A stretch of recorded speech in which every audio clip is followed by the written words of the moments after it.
Spencer. How's it going? It's pretty good. How's it going for you? Pretty good. So this is the first of possibly multiple, maybe a one-off podcast. We'll kind of see how things go.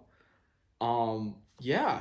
Rhiannon and I wanted to talk today about, well, with the COVID vaccine coming up, we both happen to have a horrible, crippling fear of needles. And yeah, pretty inconvenient for getting a vaccine. Bad timing. But I figured I'd bring my friend Delaney along. Hello, everybody. Delaney is a nursing student at the University of San Francisco. Good job, yes. Yeah. Why don't you tell us a little about yourself? Yes, so I am a senior 2 nursing student, so I'm going into my last semester now, thank goodness. It's been a long haul, but yeah. After this, I'm hoping, as of right now, I'm waiting on a capstone placement, which is something that happens in your senior 2. And I'm hoping to be in the ICU setting, so there's going to be plenty of needles. I'll be injecting people, there will be immunizations, IVs. How are we feeling about that vocabulary? But yes, coming May, hopefully cross fingers, dot I's, we're going to be a registered nurse, so I'm excited. She awesome. takes the drink after I said all of those. Well, congratulations. That is very exciting for you. Thank you. Yes, I'm very excited. Oh, gosh. Yeah, so Rhiannon and I don't know how much they talk about like phobias and stuff. So I believe, I was doing some research on it. I believe it's called trypanophobia. It is. Yeah. So why don't you tell us about it? Yes. So phobias are very, very, very real. As we can tell, she's having a very visceral response right now, wrapping herself in her sweater. Trypanophobia is just something that a lot of, not to any knock on you guys, a lot of children have, and it's just an innate thing that a lot of kids have. You know, kids hate shots. That's a very known thing. And then it sort of whittles down to people that just continue with this needle phobia, and sort of any sort of phobia of, it's very often mixed with, I don't know the name, but like phobia of blood, like surgery, things like that, or like invasion of the body, things like that.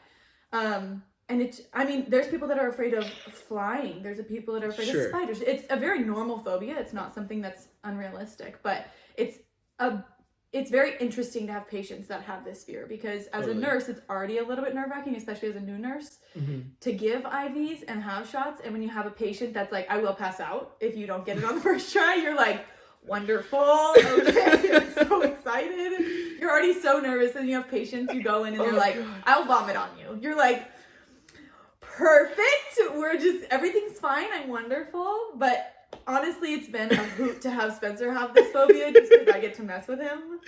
But patients, I take it very seriously, so. Oh, thanks. I know, I wanted to have a needle and all my setup for an IV to do on Spencer, but I forgot in San Francisco, but I would have lived to see that. Spencer, we would have had to resuscitate him on the floor. You would have hung up. Thank God you forgot. Yeah, I would have left back. Oh my gosh, yeah. You guys got lucky. That's the Yeah. That's so interesting that you mentioned the fear of even like surgeries, because one thing for me is I can't even watch Grey's Anatomy. Like, I've never been able to watch it. I don't think I ever will be able to watch it. Like, I can't do it. Oh my gosh. No, that's very much so. It's a stage. I think it's Freud or Erickson, one of those stages, and it's part of, there's like the nature versus nurture, like growing up, and then there's like trust versus mistrust as your first stage, and there's all of them. I'm sure we've all learned about them in psychology, but one of them, the biggest thing with like autonomy and trust, something like that, is it's something to do with the integrity of your safety of your body, and that's where the phobia comes from, is the integrity of your body and things like that. So, it's the example is when you say, I got your nose, and they freak out. It's because that concept of like, they have my nose, my physical body is somewhere it's not supposed to be. What is happening? And normally people grow out of that really well. And you're like, okay, obviously you don't have my nose. Like, that's silly.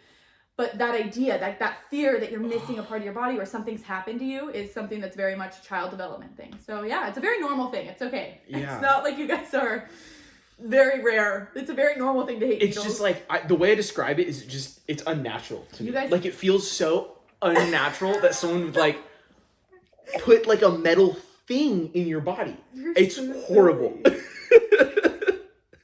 So Rhiannon, that I want brings to talk. up another interesting point. Oh, were you gonna? No, go. No, Go you ahead. go. Okay, so that's what I was thinking about because needles. I can't like when I got my IV, that was like so bad. That's what I'm talking about. And even when I get shots, it's like so bad. But I got a tattoo this past year, Oh my and it gosh. did not like bother me at all. It didn't even hurt. Like, but I wasn't scared of that type of needle. so But it's silly. just like the act of like an IV or a vaccination, and they're putting something like in you or taking your blood out. Like that's not normal. Definitely. And I guess tattoos aren't normal either, but I swear in my brain it's different. But tattoos feel very like on the surface. Like it's not necessarily going in you. I mean, it is, but it's on just your very subdermal layer, like, so it doesn't feel as traumatic. I wanted to talk about the IV with your arm. Obviously that's been a lot of trauma. So when did you have to get your IV? July 2019, when I got my wisdom teeth out. Okay, and so it was for your wisdom teeth. Okay. And do you know how IVs work at all? Because this is very much a misconception with people and their fear of IVs. So what do you think is still... Okay, for the viewers, she believes that there sometimes is still a needle left in her or a part of her IV left in her. What do you think, or how do you think they work? What you think is still stuck in you? I don't know. Just like the fact that there's like, I'm like feeling it right now. I don't know. So maybe if you could just tell me. Yeah, no, I just was wondering because a lot of people, you guys are tweaks right now. Spencer's in fetal position, his toes are curled. No.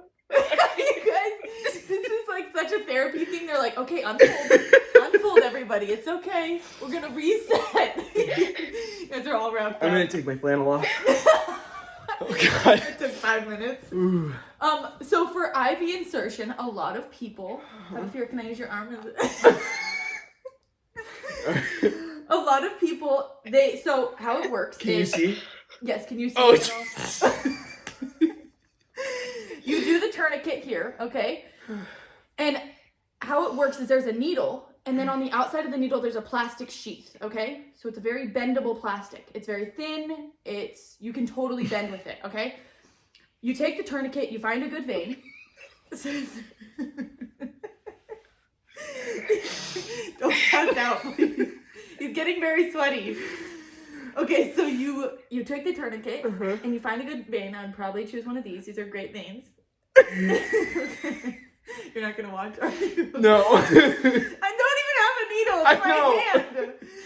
Okay, and then once I found the needle, you insert the needle, and then you see a thing that's called a flash, and it's just a little flash of blood. And then I would release the tourniquet, put it in. You advance the catheter, but not the needle, because if you keep pushing the needle, it'll pop through your vein all the way. And then once you advance the catheter, it's super soft, flexible. It goes into the vessel, and then I can pull the needle out. Okay. So there was never a needle left in you at any point. It was taken out as soon as your catheter, it's called a catheter, sorry. As soon as the IV catheter was put in. So the needle's out, it's gone, it's thrown away. All you have left in you is this little tiny plastic, flexible, tube. It's really, really little. It's really, it's like the size of a really, really small straw. But anyway, so how you think that there's still an IV left in you? Very, very highly impossible. Because there's only a little bit of plastic. There's no needle. There's no needle left in you. There can't be. That's not a thing. You okay over there, buddy? How's your IV doing? You guys are a wreck. We need to do some exposure therapy. Yeah. Oh my God, no. Yeah, I'm gonna line you both up. We're gonna take blood. Oh my gosh. I can't with you guys. Yeah. But anyway, so it's a logical feeling, but very at this point impossible that it would still be in that place anyway. It would have moved if she actually did have anything left. Oh yeah. So. Oh my gosh. I'm gonna run out of water. I know. I did not expect this to. He sweat through his shirt already. We don't need to talk about it. You can't see because I'm wearing a sweater, but we're in the same boat. You guys are great. So Rhiannon, you, where do you have any idea? 'Cause, you talked about this IV in 2019, but you were 18. Do you have a source? Yeah, where did this come from? Because, like, I think I know where mine came from. Do you know? Do you want me to talk about it? Do you want to talk? I have, like, a general idea of where it came from. I'm not entirely sure. I have kind of a specific moment. So I think I was in, like, middle school, like, you know, when you get your middle school shots, like that round. Yeah. I don't really know what ones they are, but I remember being, like, so scared, and I don't really remember why I was scared. So, like, it's definitely a fear I had. I think probably just like you were saying, like, some kids have this fear and don't grow out of it. So I'm sure that's, like, what it was. But I never, like, passed out or anything. Oh, my God, I feel like I'm going to throw up right now. So I was, like, a wreck. The nurse came in. And I was already freaking out, and she was about to give me the shot, and she was like, she freaked out. She was like, "Oh my gosh, are you allergic to anything?" And I was like, "Needles. No, what are you talking about?" And she was like, "You're breaking out in hives. Do you, like, normally break out in hives?" And I was like, "No, what?" And so that scared me even more. Right. And, like, ever since then, now I'm aware that I break out in hives when I, like, you've made that have correlation. to get shots. But that was, like, the first time that I remember something, like, super specific happening. Goodness gracious. Yeah. And so, I think it was, like, the nurse, like, she was scared, and that didn't help. She was like, "What is happening in here? We're just doing vaccinations." You're like... Oh. Yeah, so I think mine what happened to you? Started... So, okay, so you know how with babies, you sometimes have to allergy test them if they break out in hives or anything. Yes, so, very much so. When I was very young, I believe I was 2 or 3, my mom had to take me to get an allergy test. So I go in, I'm at the pediatrician, and lay down on the table. They do the first, like, scratches with all those different needles that have the things on them. Horrible. So torture. Traumatic. It's traumatic as is. Scratches, like... No, but literally, like, that's horrible. They do that to your back. Yeah. And I was just freaking out, screaming. It hurts because you're a baby. You don't know what's going on. They're literally testing, like, bee stings and stuff, from what I know, to make sure you're not allergic. And then oh my God. Then... How old were you? Like 2 or 3. You remember this? Well, my mom's talked to me about it. So I assume this is where it came from. I don't remember it specifically. This is retelling. But then the nurse told me, "Oh, we're done for the day. We're not going to do anymore." And she then told my mom on the side, "Hey, I just told your son that we're not going to do any more of this, but I'm actually going to bring in another round of the scratches." And then came back and was like, "We're going to do this to me." And I yelled, and I spoke at a very young age, and I yelled at the nurse and told her she was a liar, and she pinned me down and did the scratches again. She did.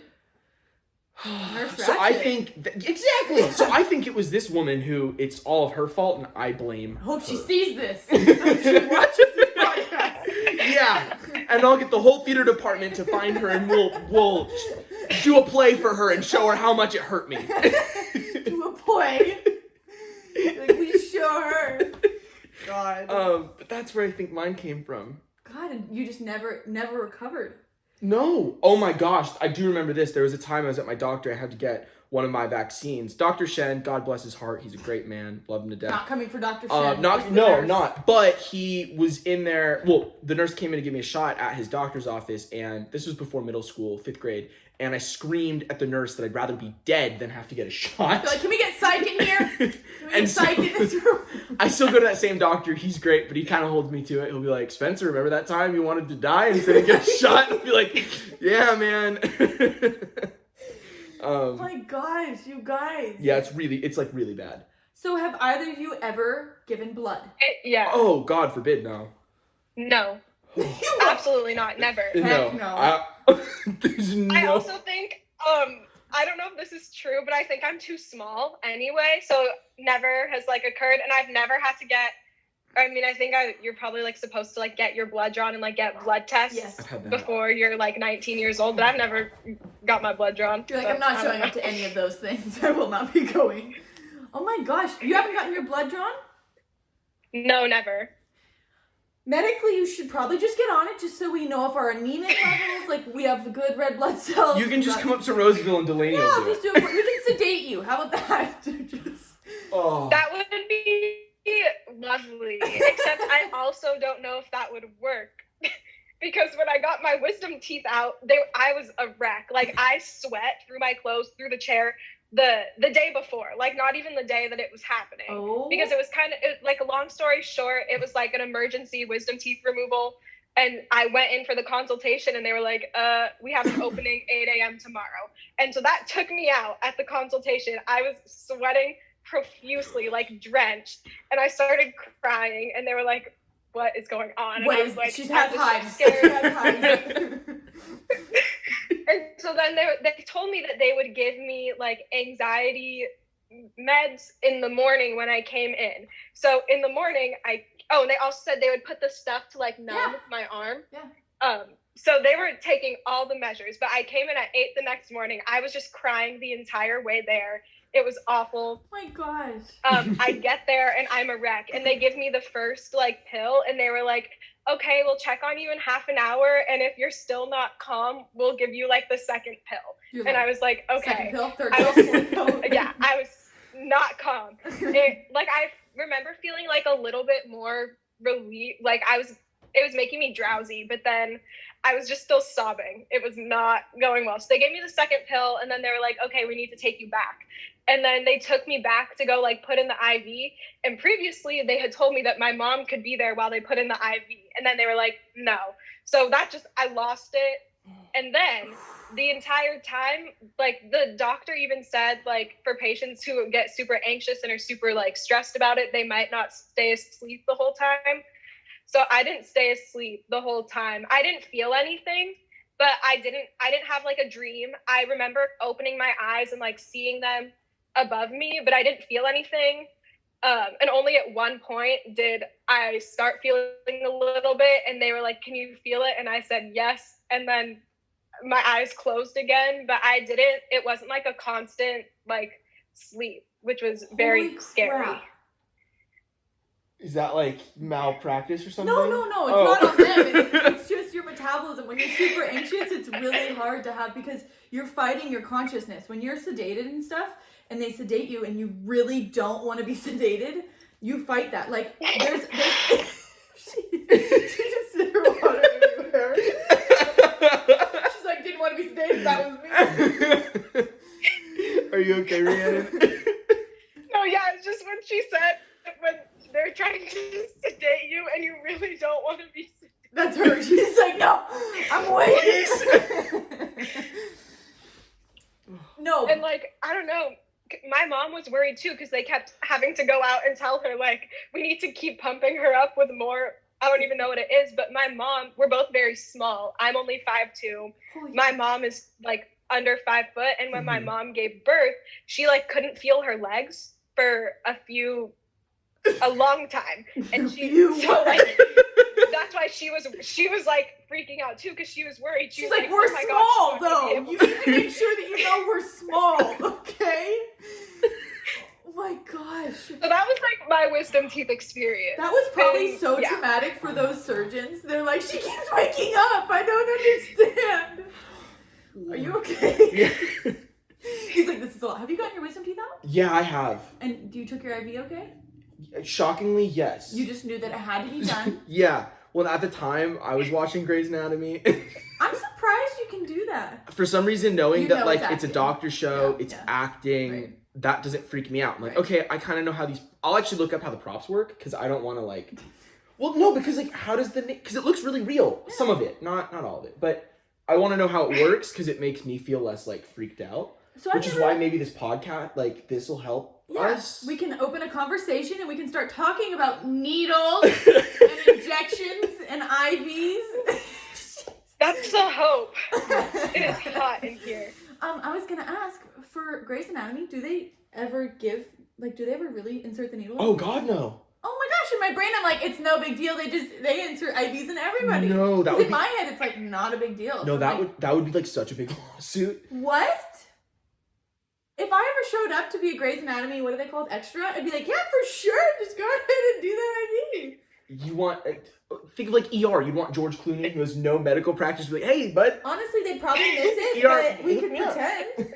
Oh You my could give an God. IV, you just probably missed the vein. The first couple times you'd get it. Oh my God. That's what we'll do. We'll have you two do it on other people. Then you can understand. Oh my God, you really have us pass out. So, with, something that I don't know. I've just been like nervous because I'm like, God, I know I have to get a shot. I've gotten better about it. My flu shot I got this year, that actually wasn't too bad. It really didn't hurt too bad this year. There was I was pretty sore after. But other than that, I mean, it was like, it actually didn't hurt. But I'll be honest, I'm like not looking forward to getting 2 shots with COVID. Okay. So that's like, I'm just like nervous about getting it. Rhiannon, do you have any like fears surrounding having to get shots? I know it's just like something that's in the back of my mind constantly anticipating. Yeah, I'm definitely worried about that right now, especially because I think I could be eligible soon because I work in food service currently. And like, obviously we're not like super essential, but we're like on that list somewhere. Yeah. So I know I could be getting it soon, but so obviously I'm worried about the shot, but I'm not worried about what's in the COVID vaccine. I completely trust it, but I'm afraid that when I go in and be like, yo, I'm gonna pass out, like it's possible, like they're gonna be trying to pacify my fears about the COVID vaccine and specifically, you're like, it's not and that that's big. not gonna I help. trust you. It's the needle. Yeah. Oh my God. Okay, so that's actually a question that I had coming into this when you said we were going to be talking about things like this. I want to know from a medical standpoint, being a nurse, somebody who's going to, hopefully, in the next couple of years, I'll probably be giving COVID vaccines to my patients. I'll be giving plenty of vaccines, IVs, the whole works. Mm-hmm. What for you guys is the most soothing when somebody, you have to get an IV? What helps you the most? Does it help when they talk you through it? Do you like when they're silent? Do you like when they give you all the information, or they just do it like make you think about something else? Do you what do you like? That's an interesting. Or what helps you?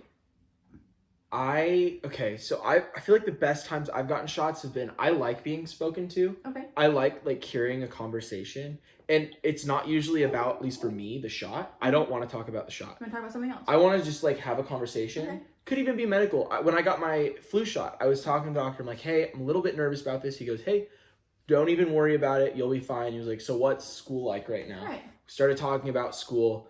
I just sort of kept my mind off of the shot. He gave it to me. It wasn't like a random thing where he stuck it in my arm. He did go, okay, and 3, 2, gave me the shot. Keeps talking. And then continues the conversation. Okay. Takes it out, and I was like, wait, that was it? Because it really didn't hurt. Well, that one didn't hurt. Yeah. That's what works for me. Okay. How about you? You, Rhiannon? I had kind of a similar experience with this last shot I had to get, and I was a wreck. I don't know if this was on the recording earlier, but my mom thought I was on drugs the night before because I was a wreck. She could not understand what was going on with me. I was like, I feel it in my arm already. I can't move my arm. This was the night before. And anyway, I go there, and it was my first time going to the doctor by myself because I had turned 18 and then like COVID hit and I hadn't been to a doctor's appointment since. And so I walked in all alone. And what really helped was like, I told her the whole time I was super nervous. It also, like, they knew because I was crying. So they knew that something was up. And she started talking to me a little bit, and then she told me to lie down and look the other way and go on my phone. And that helped. And when I would start to look over, she like did not let me look. She's like, no, look at your phone, look at your phone, look at your phone. And kind of the same thing as Spencer. She talked me through it, but it was more, she asked me one question. I don't remember what it was, but she asked me one thing before, and then she kind of took a hold of the conversation and she let me know when it was going into my arm. But then she handled the conversation and she kept talking, so it was never silent. And so there was always something to occupy my mind. That's perfect. Okay, I was just wondering because it's not that I ever have to worry that somebody with a needle fear will not tell me. They always tell you. As soon as you walk in the room, you're like, hi, I'm afraid of needles. I hate needles.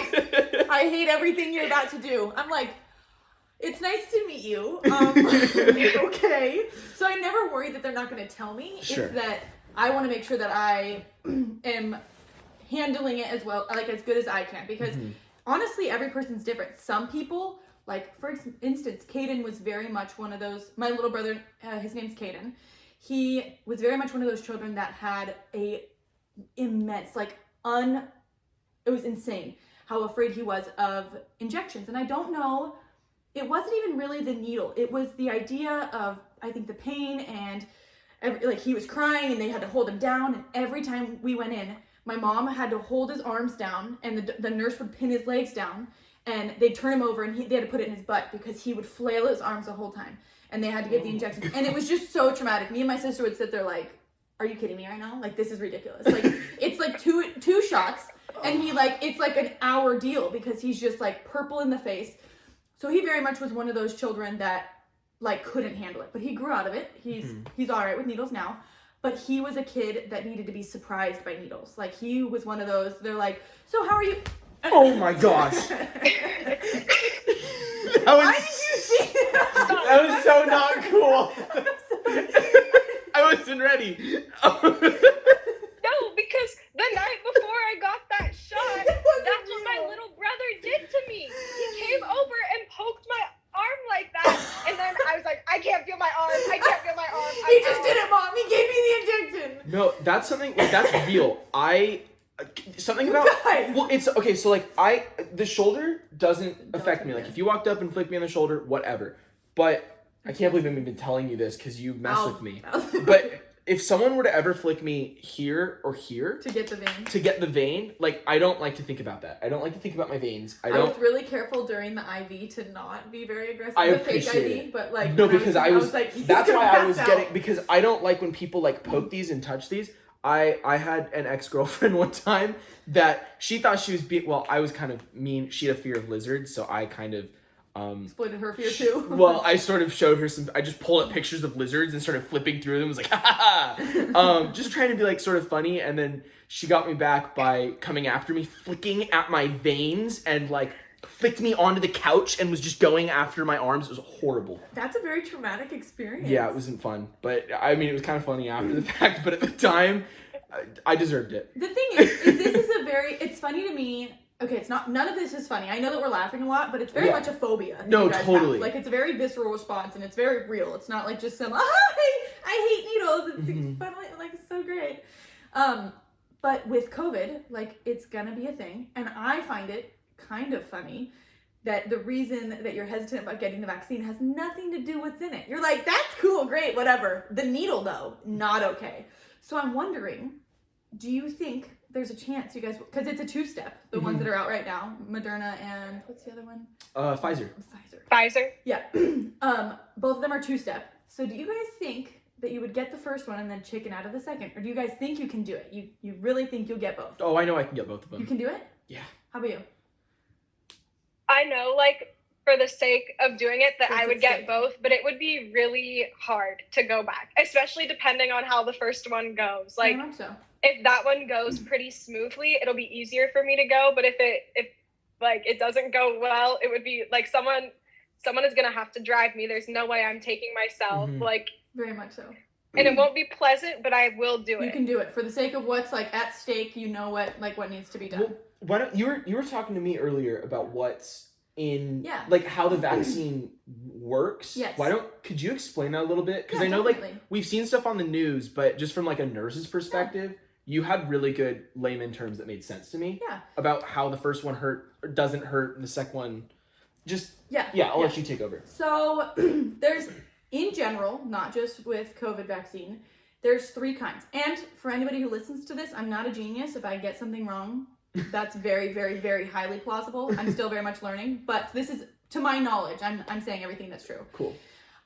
There's 3 kinds, and there's one that's actually very popular with COVID. It's called the mRNA, and that's the messenger RNA. I'm sure it's kind of something that's kind of been out recently, how it's working. I'll explain that one. There's also another one, and it's basically it's called attenuated, and it's when there's parts of the proteins of the virus that they inject into you, and your body can create, it's basically a dead version is kind of how people refer to it.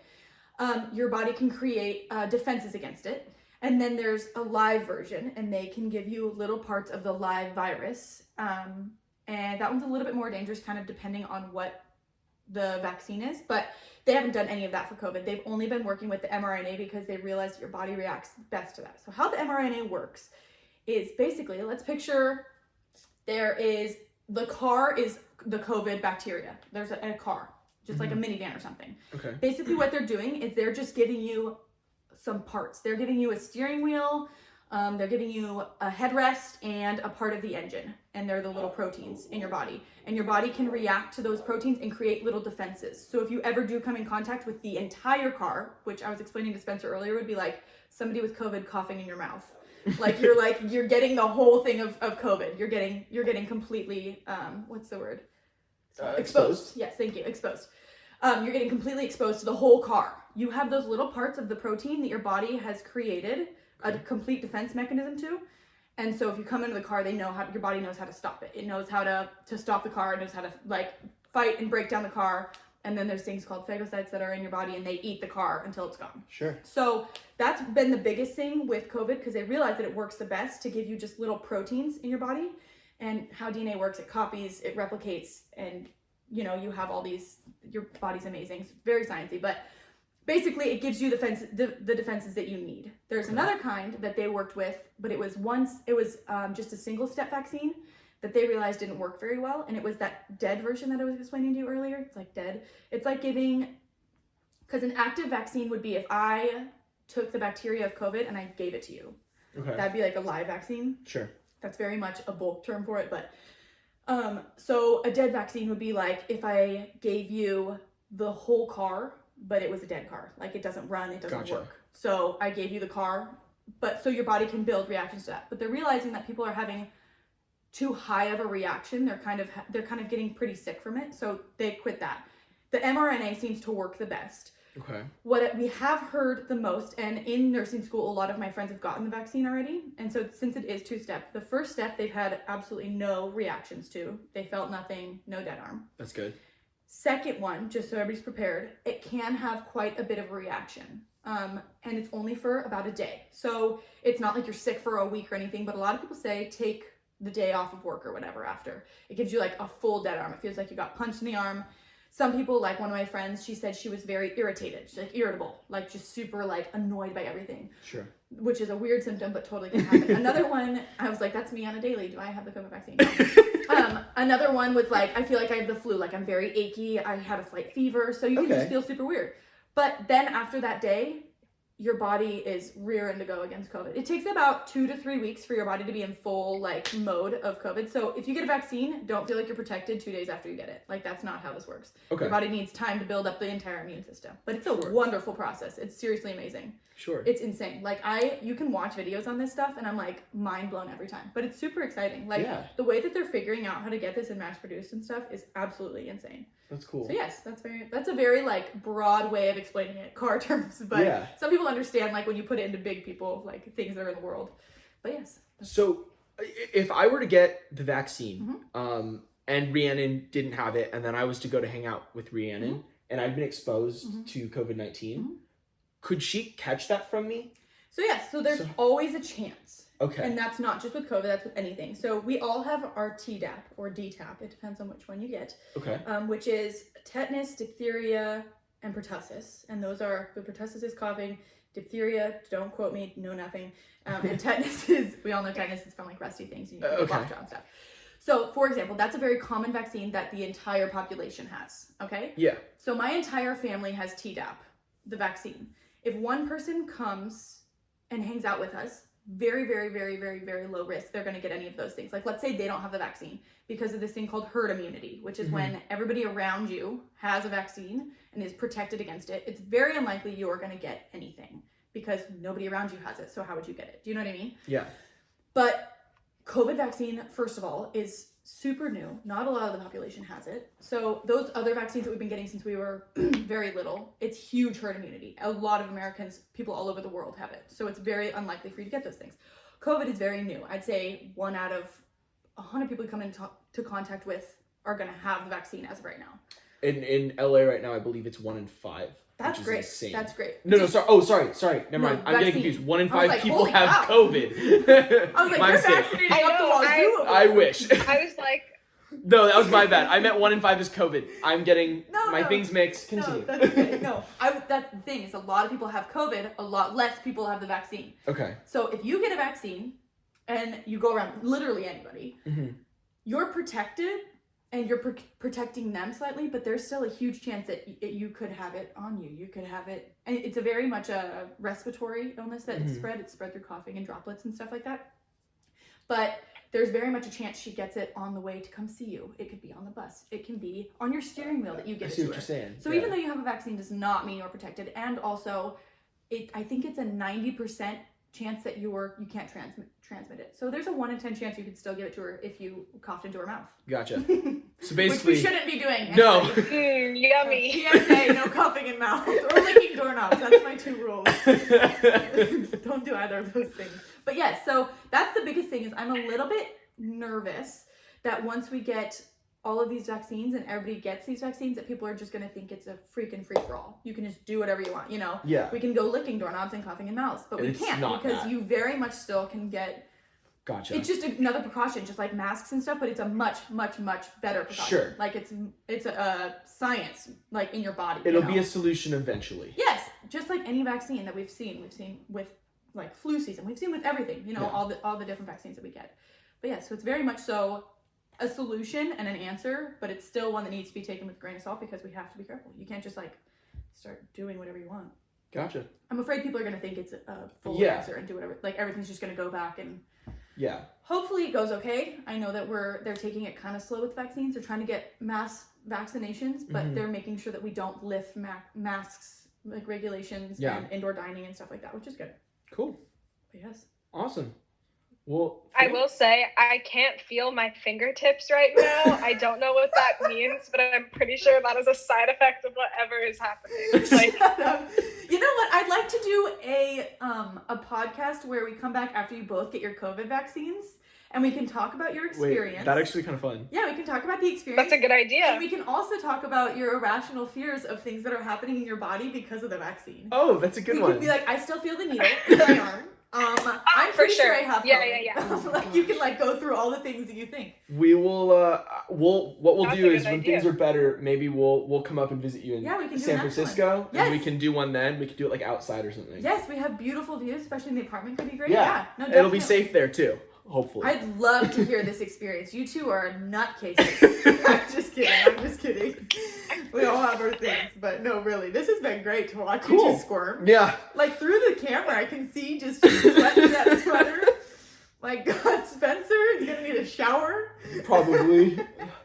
Well, that was great. Thank you so much of for course. talking to us. Yeah, this is very fun. And educating us a bit. And next time, hopefully, I'm more educated. I'm hoping I'll have my RN by then, so Yeah, I that'd can be awesome. definitely Yeah. tell you all the You things will. that I've heard from COVID. We'll manifest that. You will have your. Thank you so much for having me, you guys. Cool. Absolutely.